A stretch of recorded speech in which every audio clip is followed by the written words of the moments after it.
오늘 말씀을 시작하면서 영상을 하나 기분이 좀 좋아질 것 같아서 보내드리려고 합니다.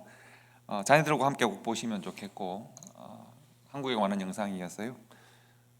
함께 시간 나누겠습니다. 그런데 하나 혹 기술적 문제 해결된지 모르겠는데, 영상 현재 교회 방송 시스템 문제로 혹 영상이 끊기고 혹 약간 문제가 생기면 조금만 기다려 주시면 좋겠습니다. 먼저 영상을 한번 보실까요?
괜찮은가요?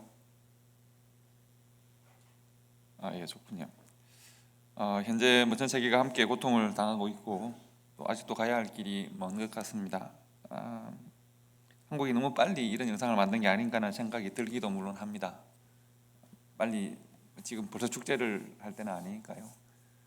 하지만 유일하게 전 세계 국가들 중에서 그 상승 곡선이 완만해진 유일한 나라여서 이 영상에서 말하고 있는 바 현 시대에 어떻게 세계가 지구촌을 한 공동체로 여기고 재난을 극복할 수 있는가 하는 방향성 하나를 제시한 것 같아서 좋습니다. 이것이 한 지역이나 한 국가의 문제로 인식되기보다 같은 시대를 살아가는 인류가 함께 해결해야 될 문제로 내 옆에 있는 사람만 이웃이 아니라 저기 지구 반대편에 있는 사람도 나의 이웃이고 나의 형제임을 우리가 확인하는 그런 과정으로 여기면 좋겠습니다. 한국 사회가 세계 현대사의 중요한 방향 하나를 제시하고 있다는 생각을 하고요.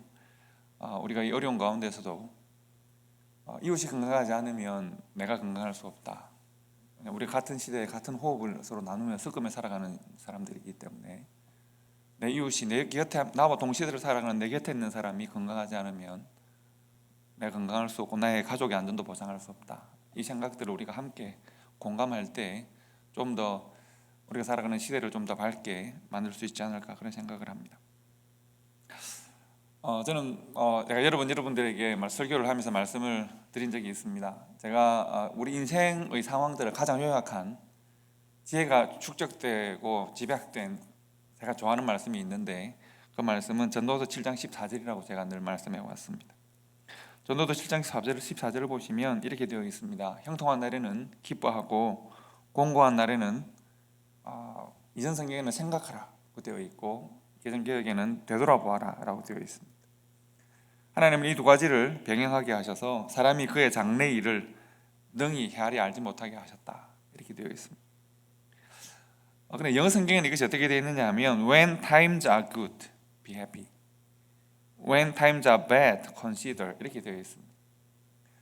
영어 성경, 한글 성경이 각각 원문을 놓고 번역하기 때문에 각각 문화적 배경을 가지고 번역할 수 있습니다만 저는 적어도 이 부분에서는 영어 성경보다 한글 성경이 훨씬 폭넓게 깊이 있게 번역했다고 볼 수 있습니다.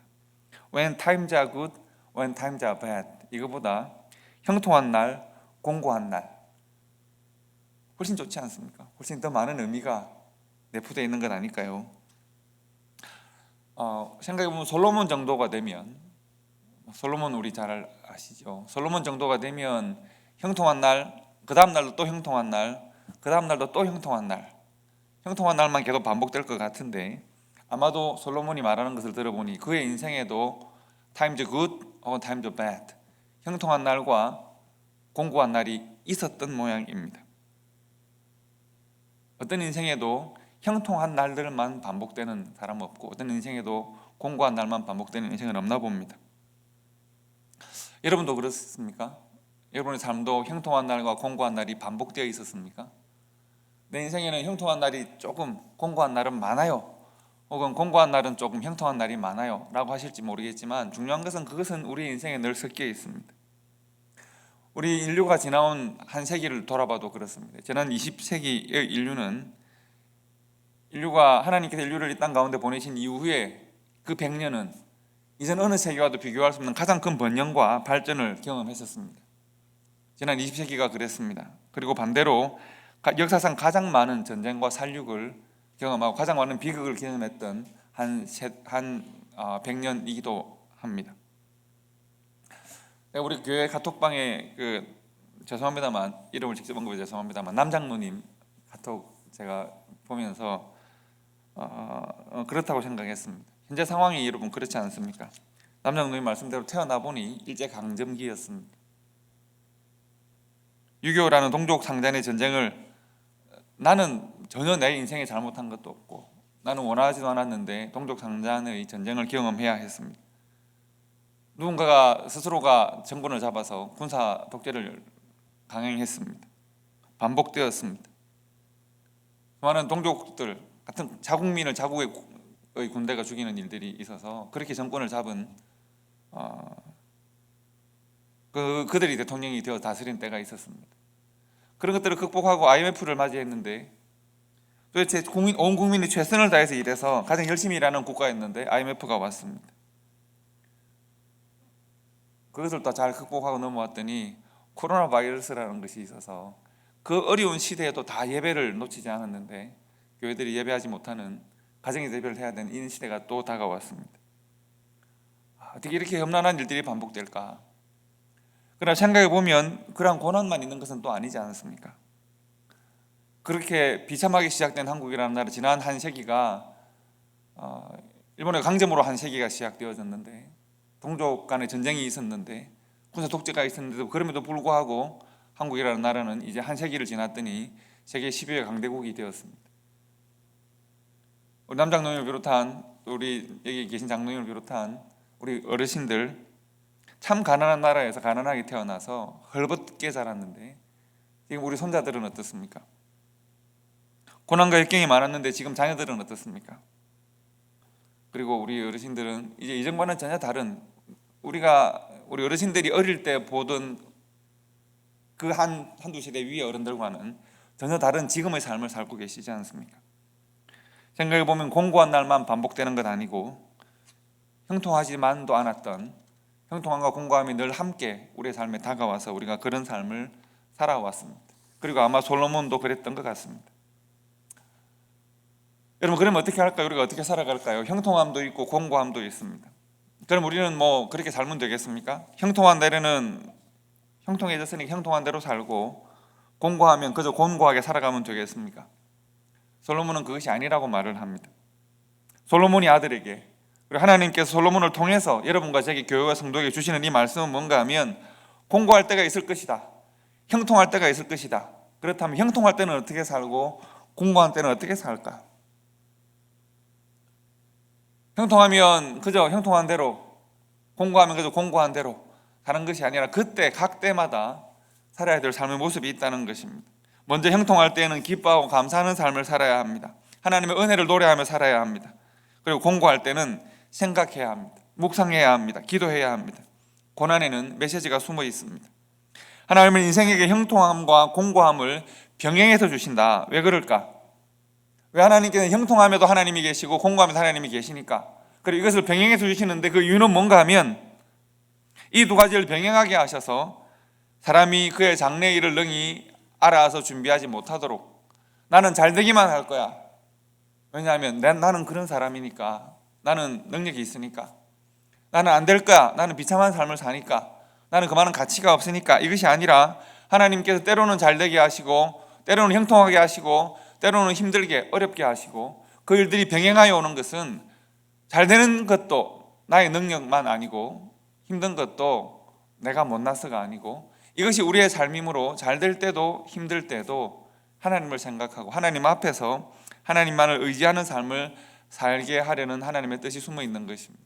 우리 인생이 얼마나 쉽게 교만해지는지를, 우리 인생이 얼마나 쉽게 절망하는지를 아시는 하나님께서 교만도 절망도 아닌 하나님을 의지하는 삶을 살도록 하시기 위함이다 라고 솔로몬이 그의 아들에게, 하나님께서 솔로몬을 통해서 여러분과 제게 말씀하고 있습니다. 자, 그렇다면 여러분, 혹시 이것이 대단한 인생의 지혜일까라고 생각하실 수도 있지 않겠습니까? 형통한 날에는 기뻐하고 감사하는 것 할 수 있지 않을까요? 공고한 날에는 오케이, 하나님 제가 생각하겠습니다, 기도하겠습니다, 이 정도는 우리가 늘 하는 거 아닐까요?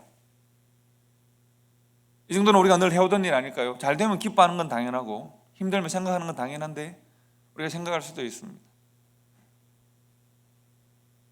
하지만 그것이 그렇게 쉽지가 않은 것 같습니다. 한번 여러분들 우리 지나온 삶을 한번 잘 되돌이켜 보십시오. 먼저 성도와 교회가 형통한 날에 기뻐하고 하나님 앞에 감사하고, 나 이 형통함이 하나님 앞에서 온 것이다라고 하는 신앙의 고백을 하기가 쉽지가 않습니다.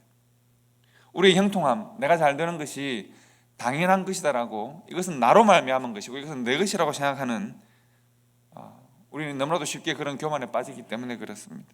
우리의 형통함이 내게 당연한 것이다라고 여기지 않는 마음이 필요합니다. 내 형통한 삶의 아주 작은 것 하나라도 하나님의 도우심과 허락 없이는 있을 수 없음을 고백하고 하나님의 은혜로 말미암아 기뻐하고 감사할 수 있어야 합니다. 우리 하나님에 대한 감사가 사라졌을 때 나의 기쁨은 나를 향한, 나의 영광을 향한 기쁨에 불과합니다.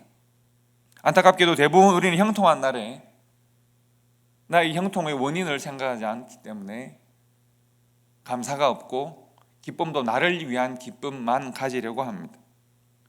형통해졌는데 더 형통한 날을 사모하고 더 큰 성공을 사모하고 쉽게 교만해지기도 합니다. 물론 그렇다고 해서 여러분 신앙을 잃어버렸다거나 하나님을 배반했다는 말이 아닙니다. 여전히 신앙은 있고 여전히 하나님을 믿는 것 같은데 형통한 날에 이 하나님으로부터 왔고 그러므로 이 영광도 하나님께 기쁨도 하나님께 그리고 이 형통함을 어떻게 사용할 것인가에 대한 신앙적 고백의 삶이 하나님 앞에서 있어야 된다는 것을 우리가 쉽게 잊게 된다는 것입니다. 그리고 공고한 때도 마찬가지입니다. 오늘과 같은 공고한 때에도 우리는 쉽게 그 중심을 잃게 됩니다. 여러분, 재난이 왔을 때 사람들이 보이는 일반적 반응이 있습니다. 대부분 당황하고 불안해합니다. 이 시기가 빨리 지나가면 좋겠다 라고 생각을 하죠. 심리학에서 말하는 재난에 대한 일반적인 반응 리스트를 한번 보시면 재난이 닥치면 사람들이 일반적으로 이런 반응을 보입니다. 혹시 여러분들도 이런 반응인지 한번 점검해 보시겠습니까? 먼저 재난 자체를 나에게는 안 올 것이라고 부정합니다. 여러 소식들을 또 불신하고 서로를 불신합니다. 이 사람이 나에게 좋은 사람이 될 것인지 좋지 않은 사람이 될 것인지가 확실하지 않기 때문에 그렇습니다. 미래에 대하여 불안함을 느낍니다. 지각장애가 일어납니다. 판단장애가 일어납니다. 그리고 어떤 일에 다른 사람의 슬픔에 대하여 무관심해지고 또 감정적으로 혼란을 경험합니다. 신경질적인 반응을 보이기도 합니다. 쉽게 다툼이 일어납니다. 여러분, 요즘 자가 격리나 혹은 우리 집에서 재택근무하시는 분들이 많죠. 이혼 소송이 많았다는 이야기 들으셨습니까?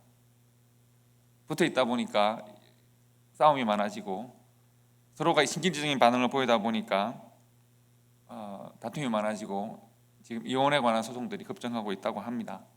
슬픔과 우울증이 있습니다. 또 무기력감, 세상이 이러다 보니 내가 아무것도 할 수 없을 것 같은 절망감들이 있습니다. 스트레스로 인한 과식이나 거식이 발생합니다. 의사결정 장애가 있습니다. 나갈까 말까 할까 말까 어떻게 해야 될까? 혹은 신경성으로 말미암아 두통이나 소화 기능의 장애가 오기도 합니다. 근심하고 두려워하기 때문에 수면 장애가 오기도 합니다. 과다한 음주나 약물의 사용이 발생하기도 합니다. 이번에 언론에서 노출되었던 플로리다에 있는 한 청년 보신 적이 있는지 모르겠습니다. 저는 봤습니다만 술에 쩔어서 취해서 이렇게 방탕하게 생활하다가 바이러스에 노출되면 어떻게 하려고 그러십니까? 물었더니 걸리면 걸리는 거고 이런 거죠. 자포자기하는 것이죠. 제가 어제 지나오는 길에 공원을 잠시 본 적이 있는데 정말 놀랐습니다. 그 넓은 공원에 이쪽 빌라 가까운 넓은 공원에 빽빽하게 차들이 들어서고 술 마시고 놀고 하는, 아직은 이것이 좀 더 이 어려운 시기가 좀 더 가겠구나 그런 생각을 했습니다.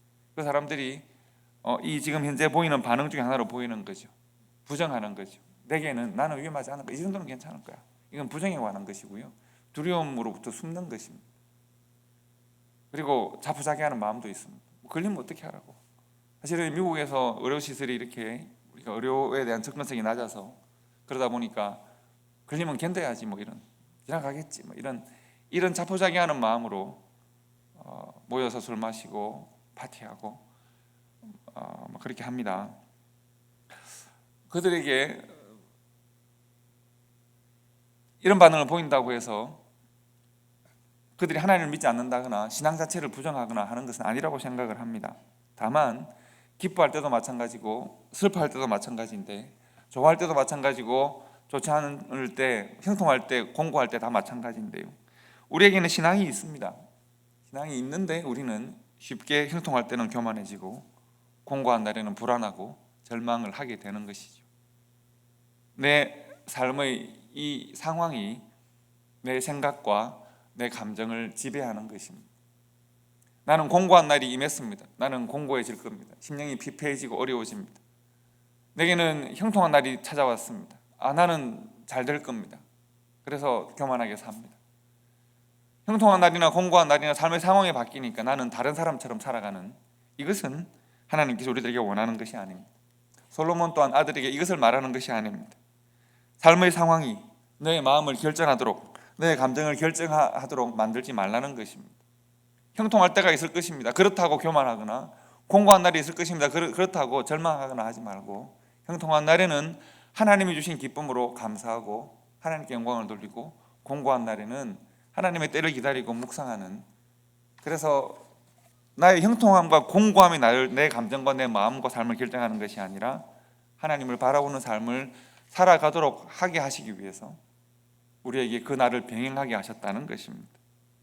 상황이 우리의 마음과 정서를 결정하지 않는, 어떤 상황 속에서도 나의 스스로의 마음과 정서를 믿음으로 내가 선택할 수 있는 지혜와 믿음을 우리가 가져야 합니다. 형통한 날의 교만과 만족이 아니라 그것을 은혜로 알고 기뻐하고 감사하는 것은 우리의 신앙적 선택입니다. 공고한 날에 불안하고 염려하고 두려워하는 것이 아니라 그날에 하나님을 의지하고 구원의 때를 사모하고 잠잠히 기다리는 것 또한 신앙적 선택입니다. 상황의 강물에 흘러가는 이 상황의 강물에 공고하거나 때로는 힘들거나, 그것이 코로나 바이러스거나 혹은 그 전쟁이나 그 무엇이나 우리의 마음과 감정을 다 띄워보내고, 상황이 이렇게 악하니까 내가 어찌 악해지지 않을 수 있겠는가, 상황이 이러니까 내가 어떻게 불안하지 않을 수 있겠는가, 삶이 이렇게 힘든데 나는 버림을 받았나 보다, 이것이 아니라 상황의 강물이 어떻게 흘러가든 우리가 살아가야 될 삶의 방향을 곧바르게 하고 주님과 함께 이 삶의 방향으로 나아가는, 그래서 강물에 내 마음과 감정을 그저 띄워보내는, 물 흘러가는 대로 띄워보내는 삶이 아니라 감사하기로, 기도하기로, 하나님과 함께 기뻐하기로, 하나님을 의지하기로 선택하고 결정하는 그런 성도와 교회가 되어야 하는 것입니다. 여러분들은 요즘 어떻게 지내십니까? 가정에서 어떻게 지내십니까? 이 코비드 19의 시대에 잘 견디고 계신지 모르겠습니다. 오늘 제가 좀 전에 전도서 말씀 나눈 대로 형통한 날에는 기쁨과 감사, 그리고 공고한 날에는 기도와 묵상으로 보내고 계신지 모르겠습니다. 그렇게 하실 수 있기를 바랍니다. 그런데 말씀드린 대로 그렇게 사는 일이 그렇게 쉽지가 않습니다. 우리 신앙의 조상들도 그랬습니다. 형통할 때 쉽게 교만해서 자기 뜻대로 살았고, 공고한 날에는 쉽게 절망하고 마치 구원이 없는 것처럼 살기도 했습니다. 여러분, 노아도 그랬습니다. 노아도 잘 되다 보니, 공고한 날을 벗어나다 보니 함부로 죄에서 실수를 하게 되었고, 아브라함도 이삭도 야곱도 그렇습니다. 고난의 때 형통한 날에 그 중심을 제대로 딱 붙드는 모습을 보이지 못했습니다. 하나님께서는 그래서 그들을 끊임없이 부르시고 그들에게 세상은 흔들리지만 너희들의 삶은 흔들리지 말아야겠다, 그들에게 끊임없이 다가오시고 그들에게 주시는 흔들리지 않는 가치와 기준을 그들에게 허락하십니다.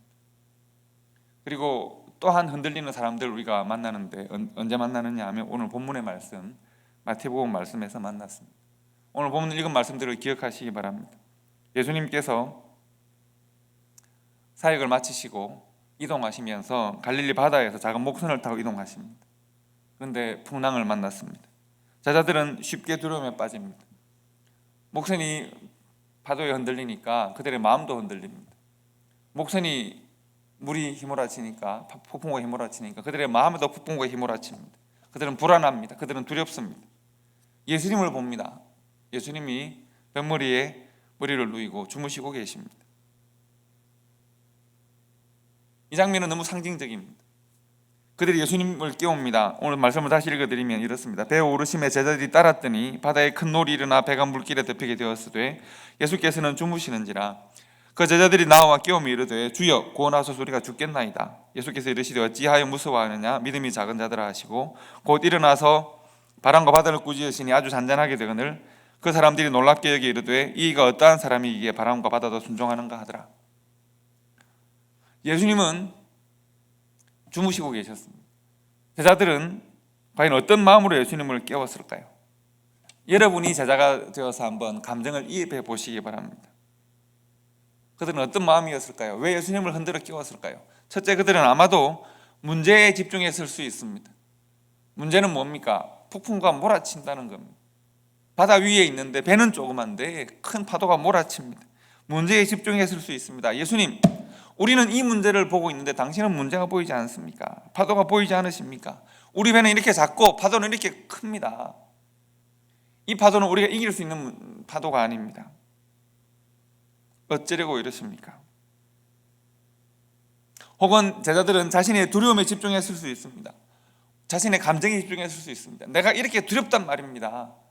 내가 이렇게 화가 난단 말입니다. 내가 이렇게 불안하단 말입니다. 왜 이 내 감정을 돌봐주지 않으십니까? 도대체 우리를 사랑하기나 하시는 겁니까? 우리가 이렇게 두려워하고 이렇게 헤매고 있는데 어떻게 주무실 수가 있습니까? 혹은 예수님 자체를 의심했을 수도 있습니다. 예수님 혹시 자는 척 하시는 거 아닌가요? 예수님조차도 이길 수 없으니까 외면하시는 건가요? 이 폭풍에 대해 아무것도 할 수 없는 분이신가요? 그들이 문제에 집중했던, 자신들의 감정에 집중했던, 그들이 예수님을 의심했던 간에 그들은 지금 불안에 떨면서 예수를 깨우고 있습니다. 그들이 선택한 반응은 과연 무엇입니까? 그들의 삶이 흔들리고 그들의 삶의 위기가 찾아왔을 때 그들이 선택한 반응은 뭔가 하면 불안함과 두려움입니다. 원망하고 분노하는 것입니다. 일단 내 감정을, 이 환경에 대한 나의 자연적 반응을 선택했습니다. 그들은 지금 예수님을 흔들어 깨우고 우리가 지금 죽게 되었습니다. 그런데 예수님께서 일어나셔서 그들에게 하신 말씀은 뜻밖입니다. 예수님도 풍랑이 있는 바다를 보시고 그들의 작은 배도 알겠고 그들이 두려워하는 것도 알겠습니다. 그리고 예수님께서 그들에게 말씀하십니다. 이 풍랑 가운데 너희들 속에 있는 너희들의 마음과 생각을 결정하는 것이 과연 무엇이냐 하는 것이 드러났다는 것입니다. 예수님께서는 무엇을 말씀하시냐 하면 풍랑이 얼마나 높은지, 배가 얼마나 작은지, 물이 얼마나 들어왔는지를 말씀하시는 것이 아니라 너희들의 마음속에 무엇이 있느냐를 말씀하십니다. 어찌하여 너희들은 무서워하는 반응을 보이는가? 어떻게 하여 너희들은 무서워하기로 선택하였는가? 왜 너희들이 무서워하기로 선택했느냐 하면 너희들이 믿음을 그 중심에 가지지 않았기 때문이라고 말합니다. 어찌하여 무서워하느냐? 믿음이 작은 자들아. 생각해보면 여러분, 앞으로 그들은 갈릴리 바다의 풍랑보다 더 큰 삶의 위기를 만나게 될 것입니다. 그들은 더 큰 어두운 시대에, 더 두려운 시대가 그들에게 다가올 것입니다.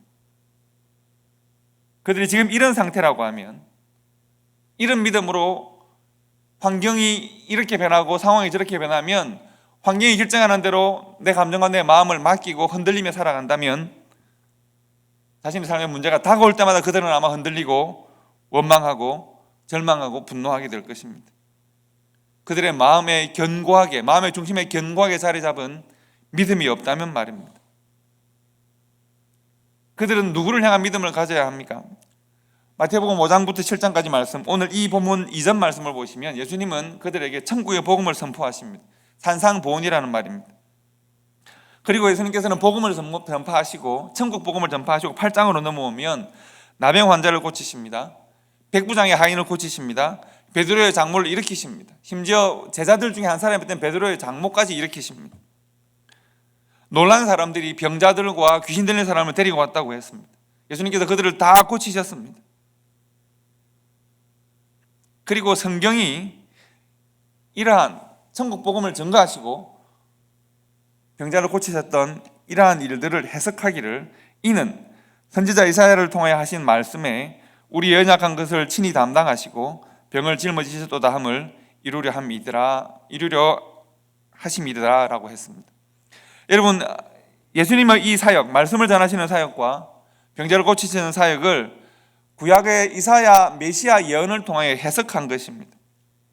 이 말씀은 메시아에 대한 말씀이고 그 메시아에 대한 말씀이 누구에게서 이루어졌다는 말입니까?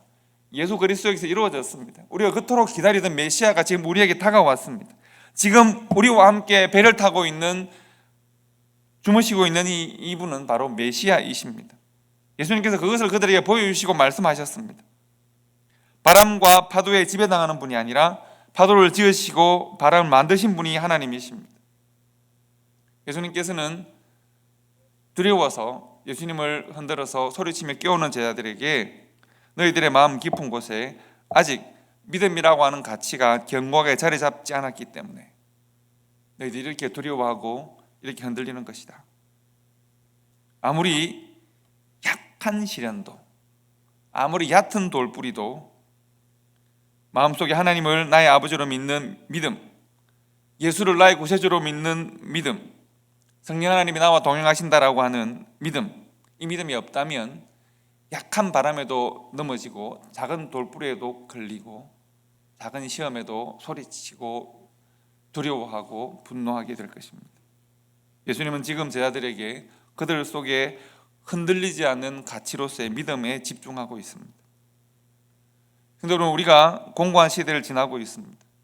이 공고한 시대, 공고한 날에 우리가 하나님의 은혜와 긍휼을 사모하면서 묵상하면서 기도할 수 있는 성도와 교회가 될 수 있기를 축복합니다. 다만 우리가 기도할 때 제자들이 지금 두려워서 외치는 것처럼 불안과 두려움으로 외치는 것이 아니라 우리의 메시아와 우리와 함께 하시고 하나님이 우리를 지으셨고 예수가 우리를 구원하시고 성령 하나님이 우리를 함께 하시는 하나님 인도하심 우리와 함께 있음을 우리가 믿으면서 하나님을 의지하고 기도할 수 있기를 바랍니다. 여러분 깊이 생각하십시오. 코로나 19 이 바이러스에 걸리지 않는 것이 기도의 응답이 아닙니다. 걸리지 않으면 좋겠습니다. 그러면 걸리면 우리는 죄 지은 사람일까요? 이 바이러스에 걸리지 않는 것이 기도의 응답이 아니라 우리가 어떤 상황이 다가오더라도 흔들리지 않는 믿음으로 견고하게 성도와 교회로서의 삶을 살아가는 것이 그것이 기도의 응답입니다. 여러분 한 사람도 걸리지 않게 해주십시오. 우리 교회는 세상이 다 고통을 당하더라도 우리는 보호해 주십시오. 하나님 살아계신다면 나에게 고통 없는 삶을 허락해 주십시오. 이런 식의 기도를 드리는 것은 참으로 어리석은 기도입니다. 우리가 하나님께 보호와 인도함을 요청할 수 있지만 그러나 이 고통이 나에게서 무조건 지나가게 해달라고요. 예수님이 심지어 배에 타고 있어도 풍랑은 그 배에 임하지 않습니까? 예수님이 함께 있어도 풍랑이 임하는 것입니다. 예수님께서 원하시는 것은 아예 풍랑을 없애버리는 갈릴리 바다에 내가 가기만 하면 풍랑이 없을 것이다가 아니라 풍랑이 있을 것입니다. 그런데 너희들에게 왜 믿음이 없냐를 말씀하시는 겁니다. 우리에게 있는 믿음은 바다의 파도를 없애는 그런 믿음이 아니라 파도를 이기는 믿음, 파도를 넘어서는 믿음입니다. 하나님을 의지함으로 풍랑 위에서는 그런 믿음을 하나님께서 우리들에게 이미 허락하셨고 우리가 그 믿음에 집중하고 흔들리지 않아야 하는 것입니다. 감사한 것은 우리가 이 어려운 시대에도 하나님을 예배한다는 것입니다. 우리의 예배는 하나님을 흔들어 깨워서 내 불안을 좀 가져가 달라는 예배가 아니라 우리의 예배는 믿음을 더욱 견고히 하는 예배입니다. 우리의 예배는 내 소리를 들어주세요, 내가 이렇게 힘듭니다가 아니라 우리가 하나님 앞에 더욱 감사하고 우리의 시대를 향한 하나님의 뜻을 묵상하고 깨닫고 우리가 이 시대에 어떻게 내가 하나님의 뜻으로 살 것인가를 듣는 그런 예배입니다. 하나님을 예배한 성도들은 예배의 정도와 향기가 삶으로 나타나게 될 것입니다. 모두가 두려워서 자신을 보호하고 나에게서 멀어지라고 외치는 이 시대에 하나님 우리가 허락하시는 그 믿음을 우리가 견고하게 붙들어서 우리가 담대하게 어두워져가는 시대의 빛이 되고 담대하게 썩어져가는 시대의 소금으로서 역할을 평안 가운데 선택하는 초대교회가 되면 좋겠습니다. 그런 성도가 되면 좋겠습니다. 평안 가운데 하나님 우리에게 허락하시는 우리 시대의 십자가의 길을 선택하는 그런 교회와 성도가 되면 좋겠습니다. 한 주간도 하나님께서 함께 하시고 인도하시는 가정과 교회가 되시기를 주님의 이름으로 축복합니다. 기도하겠습니다.